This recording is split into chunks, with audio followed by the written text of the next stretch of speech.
Doyan Shea. Doha ka liso. Tapos kani among gamit na brand sa tawag ani NutriBullet. Doha ka liso isa kay nani. Ko ani siya condensed saka spoonful Alaska na fresh milk 2 3 4 5 spoonful. Murang na siya mga loves. Tapos butangan na to ice and then water. Pagkano na to kay around 6 8 10. Tama na. Muna yung blade. Dugay na ni kay na NutriBullet na ko mga loves. I bought this mga 2016 pa. And isaksak na to siya. Basta naon. Sorry sa mga saba kayo. Nadugmok na tong eyes. Look at the eyes.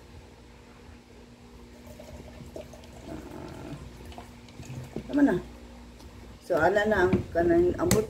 I'm not sure kung maklaro ninyo, no? Pero ana lang ang tubig. Ana. And then, balik na to. Okay. Make sure nga naka-tight yun siya.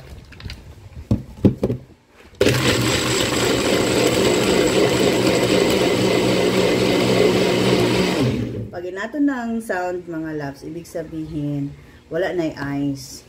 So, pwede na siya imnon. Let's taste test. Ako yung assistant. Pwede ka gunit doon. Okay. Sa sobra ka-tight, di na maabri, no?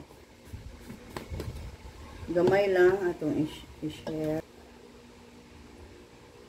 Perfect! Pwede na siya. Ibalhin nato sa isa kay ani.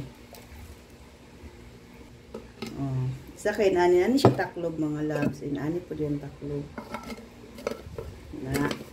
Tapos imuhaning ipa-ice. Maraming siya ice cream. Maghimo na sa tag isa pa.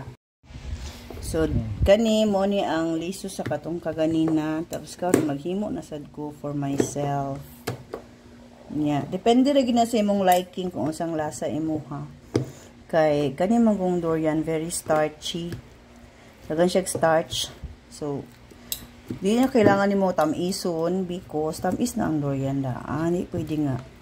Tamison para nimo maayo. Ana, gamay lang iyang liso daghan kay siya unod parehas ka kanina. Okay. Kanina apa man ni sayang kaaya to ng tilokot. Medyo ano pa siya daghan. Di ba? Nagkas na. Di ba? 1 2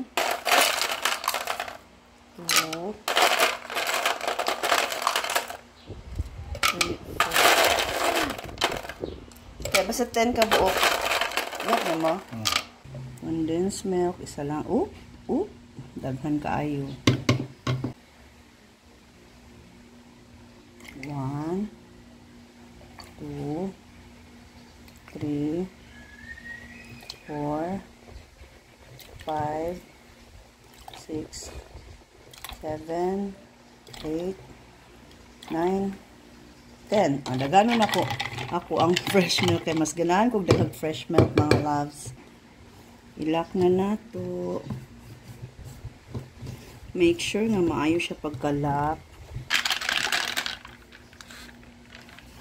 Tapos ka na. Gamay lang. 1 2 3 4 5. Op. Kaya daghan na siya fresh milk.